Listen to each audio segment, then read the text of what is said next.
लिए चलते हैं वर्चुअल संवाद चल रहा है सीएम योगी का ग्राम प्रधानों से। और ये मैं चाहूंगा कि हर ग्राम पंचायत इस दिशा में कार्य करे। राज्य सरकार इस दिशा में आपको स्वावलंबन की ओर अग्रसर करने की दिशा में कार्य कर रही है। मेरी आप सभी ग्राम प्रधानों से कुछ बातों के लिए अनुरोध होगा। एक, ये तीसरी लहर आ चुकी है और इस तीसरी लहर के दौरान आपकी बड़ी जिम्मेदारी है, क्योंकि ये ग्राम प्रधान एक गांव का कस्टोडियन भी होता है, गांव का अभिभावक होता है। अपनी ग्राम पंचायत के अभिभावक के रूप में आपकी एक बड़ी जिम्मेदारी है और जिम्मेदारी इस बात को लेकर के कि एक तीसरी लहर के दौरान अपने गांव पे निगाह रखना।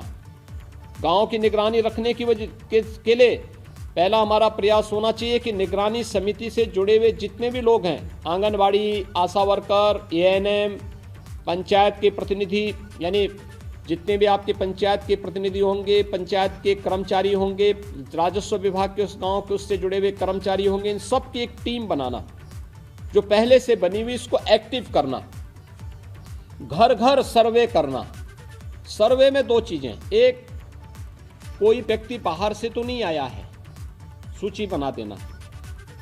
दूसरा, कितने लोग हैं जिनमें कोई लक्षण है बुखार के, सर्दी जुकाम के, खांसी के या कोई अन्य मामले, उनकी सूची तैयार करना। तीसरा, कितने लोग हैं जो 15 साल से ऊपर के हैं, 15 साल से ऊपर आयु के लोगों को कितने ऐसे लोग हैं जिनको वैक्सीन की डोज दी जा चुकी, वैक्सीन लग चुकी है। 15 से 17 का तो अभी प्रारंभ हुआ है, लेकिन शेष अन्य लोगों को वैक्सीन लगाने की व्यवस्था क्या है। 18 साल से ऊपर के लोगों ने, कितने लोगों ने वैक्सीन ले लिया है, पहली डोज कितने लोगों ने ली है, दूसरी डोज कितने लोगों ने ली है। 15 से 17 वर्ष के लोगों में कितने लोगों ने पहली डोज ले ली है। और एक चौथी डोज भी आई है, चौथी भी प्रकार की कैटेगरी है, वह है कि आपके गांव में कोरोना वॉरियर्स जो होंगे, एएनएम है, आशा वर्कर है, आंगनबाड़ी है, हेल्थ वर्कर हैं, या फिर आपकी ग्राम पंचायत में 60 साल से ऊपर के कोई बुजुर्ग होंगे जो किसी गंभीर बीमारी से पहले से पीड़ित होंगे।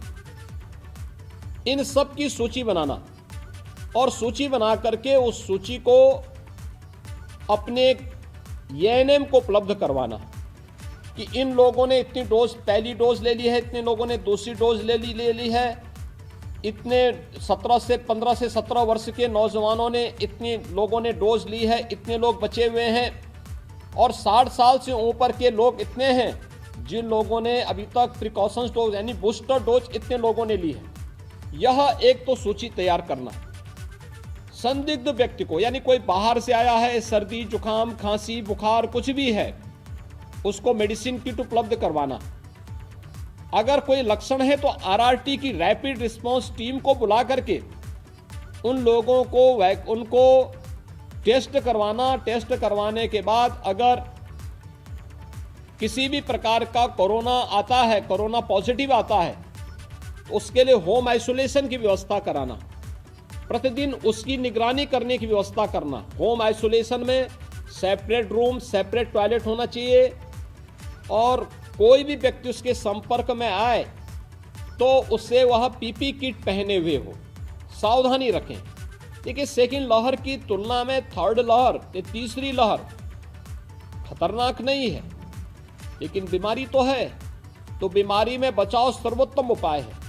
हम बचाव के लिए सतर्कता और सावधानी आवश्यक, और इसलिए मैं अनुरोध करूंगा कि जैसे सहारनपुर में दूसरी लहर के दौरान में गया था और एक ग्राम पंचायत में एक महिला ग्राम प्रधान मुझे मिली थी जो नई चुनी गई थी, और उस समय मैंने देखा था उनके साहस को भी और उनके सराहनीय कार्य को भी। मैंने कई ग्राम प्रधानों के कार्यों को उस दौरान देखा था। गांव में एक पॉजिटिव